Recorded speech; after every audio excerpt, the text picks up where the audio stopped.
Hi, Dr. Ariane from the Movement Paradigm. Are you a person that either foam rolls or performs other self-massage techniques, but you're really not sure what you're doing? You might feel better from it. It might not be lasting effects. So we're going to talk today about the benefits and also some of the specific techniques that you can use for your self-massage, as well as some considerations to make sure that you are getting the most out of your self-massage or self-myofascial release program.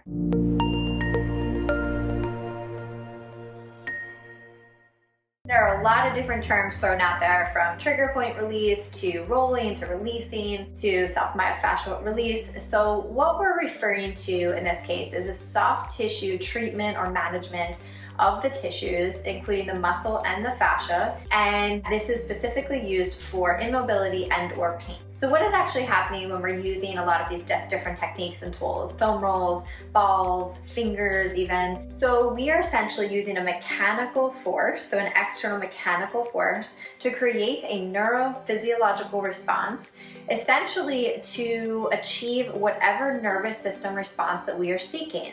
So ultimately, we are influencing the nervous system. That is how we want to think about body work and self-massage. We are influencing the nervous system. So this mechanical stimulus creates a whole host of different neurophysiological benefits, which we're going to speak about. Number one is we are going to increase blood flow to the area. This is really, really powerful because remember, blood flow is how we're getting nutrients to our cell. So when we have lack of blood flow due to a restriction in the tissue, then that can become hypoxic. That means we have a lack of oxygen to the area. This can cause pain, this can cause restrictions and tightness, and can of course contribute to movement issues as well as other injury patterns. Number two, we can increase the range of motion of a muscle. So that does not mean that we are stretching the muscle fibers, but we are allowing the tissue to perhaps move in its full range of motion. So it's fully lengthening and fully contracting.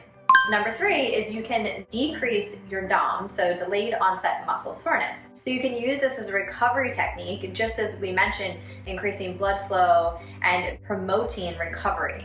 Number four is decrease inflammation. So essentially what can happen is through this process of what we refer to as mechanotransduction, we create this chemical response, and it can actually push out or squeeze out these toxins called bradykinins. So that can help with decreasing toxic load and inflammation. Next is promoting the parasympathetic activity. So this can help to create that relaxation response, more in that rest and digest mode, which can be really powerful, as we know, for so many aspects of health.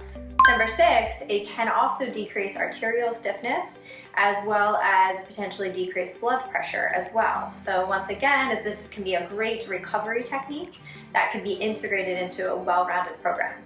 Lastly, it helps to mentally prepare for the activity. So it is creating more of a proprioceptive awareness and is activating and waking up your nervous system. So this can be done before a activity or program or sport, followed by the appropriate movement preparation before planning or performing the activity.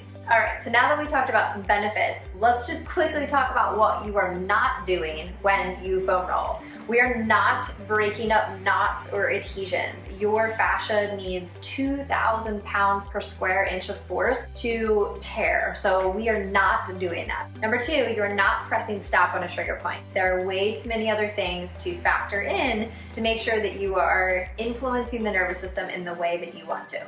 You are not turning off a muscle. So muscles don't turn on and off. So we can think of the analogy of a dimmer switch. Sometimes things can be a little high, some things can be a little low, but that is all based on what our brain is driving, and that is based on sensory information. So we can't just think of on and off, and self-massage techniques are not something that turns it off.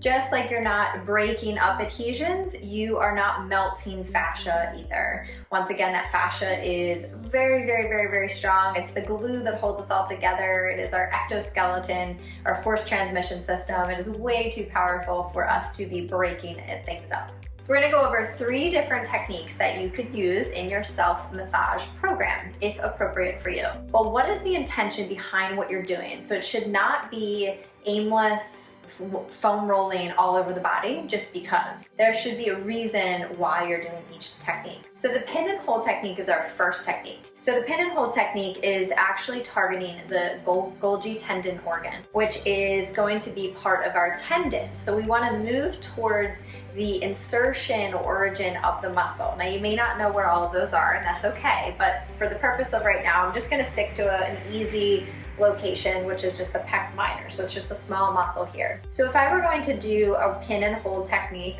against, let's say, a wall, so I was putting pressure into the wall here, then what we would find is I'm going to go towards the tendon of where it would attach, which is right here on this bone, the coracoid. So if I put pressure here, then what is going to happen is going to signal, because there's receptors in that GTO, which is signaling to my brain to down-regulate this tissue or the nervous system. So it's going to create this almost, we can say, relaxation response of the tissue. This is an area that gets super tight because we're sitting all the time. So if I'm doing this, I can relax the tissue. Number 2 is the compress, shear, and lengthen technique. So let's use the forearm here. So this could be tight for numerous reasons. It could be tight from nerve tension that's originating from the cervical spine, thoracic outlet syndrome, or it could be lifting and people that are doing a lot of hanging motions or even racket sports. So if this is tight, so if I was going to use a compress, lengthen, and shear technique, so what I would do is first compress into the tissue. So I'm compressing with the ball. Then I'm going to do a shear technique. So I'm actually going to twist the tissue, but I'm twisting it in the orientation of the muscle. So I'm twisting as I'm kind of moving the tissue down this way, or I could even go up this way. So I'm going to test it. So let's say here is okay. If I turn it this way, it's a little more restricted. So I'm going to hold it there, and now I'm going to move my tissue. So I'm bending my wrist, extending my wrist, bending my wrist, extending it. So I could do it maybe 10 times. I prefer to do breaths with it. So the pin and hold and this. Inhale, exhale. So this is a great technique that can help to create a little bit more mobility between the layers of the tissues. So we want to think about creating this slide of the tissues.